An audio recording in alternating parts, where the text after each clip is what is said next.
Aliyesimama hapa ni Jafari Wambura Chege, mbunge wa awamu ya 3 baada ya Rorya kuwa imeanzishwa mwaka 2007. Kwa niaba ya wananchi wa Rorya, kipekee kabisa nichukua nafasi hii kuungana na familia, kuungana na waombolezaji wote waliofika hapa kumpa pole Mama Sarungi pamoja na watoto wote waliopata msiba huu mkubwa. Ndugu zangu, kwa sababu ya muda, tumepata shuhuda mbalimbali ya namna ambavyo watu wamemwelezea Profesa Sarungi.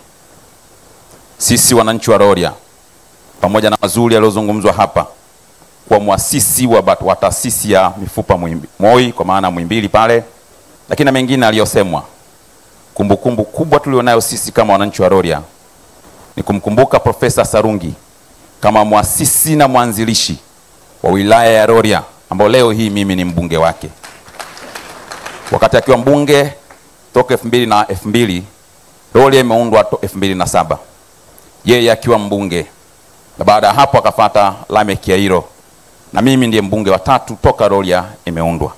Sisi wananchi wa Rorya, jambo pekee muhimu ambalo tamuenzi na kumkumbuka profesa ni pale ambapo alisimama imara kuhakikisha Rorya inajitenga kutoka Tarime na inakuwa wilaya na inakuwa jimbo la uchaguzi, ambalo sasa sisi tunahudumu na tunaendelea kuwatumikia na kuenzi mambo yake.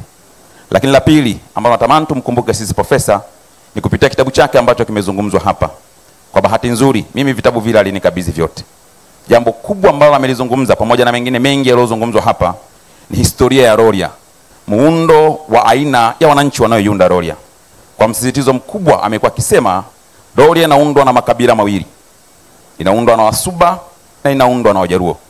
Na amekuwa akiniambia wakati naanza ubunge, kama mzee wangu kwangu mimi ni sawa na mimi ni mjukuu kwake, amekuwa akiniambia maneno haya: ukitaka ufanye kazi vizuri ndani ya jimbo, ukitaka unganishe wananchi wale wote ndani ya jimbo, tambua kwamba Rorya hii inaundwa na makabila mawili. Nimekuwa mbunge wao kwa miaka 10, sikuwahi kuwabagua na niwaendesha wote pamoja ya kwamba yeye ni Msuba. Na ameacha historia hiyo kwenye kitabu hicho ambacho mimi kama mbunge tumekuwa tukikitumia na sote tunakwenda kwa kumwenzi Profesa Sarungi. Lakini la pili ambalo kwenye kitabu kile unaweza ukalisoma, kama nilivyosema, wilaya zinapoundwa zinakuwa changa sana. Na wakati mwingine mnakuwa mnajitafuta kwa sababu mnakuwa hamna mwelekeo sahihi. Kwa uimara wa profesa wakati huu akiwa mbunge na baadaye akawa waziri, alisimama imara kuhakikisha anatengeneza foundation, anatengeneza roadmap ambayo sisi kama viongozi tunaofuata baada ya uongozi wake alitamani na aliamini ipo siku tutakuja na tutafuata miongozo hiyo ya namna ya utawala, ambapo namna unavyotakiwa uongoze jamii ya watu wanaongozwa na makabila makubwa, hasa makabila yaliyoko mpakani. Profesa kwenye kitabu chake, haya yote mnayoona tunayafanya ameandika kwenye kitabu chake ambacho kinazungumzia Rorya na maendeleo yake kwa ujumla wake. Ameelezea yapi aliyafanya na ameelezea ametengeneza roadmap ya yapi ambayo yanapaswa kufanya. Na hata wakati akinipigia simu kama mbunge, na wakati wote nilikuwa nikizungumza na bunge nikikaa, mara nyingi amekuwa jioni akinitafuta na ananiambia, ulichosema umesema sawa sawa.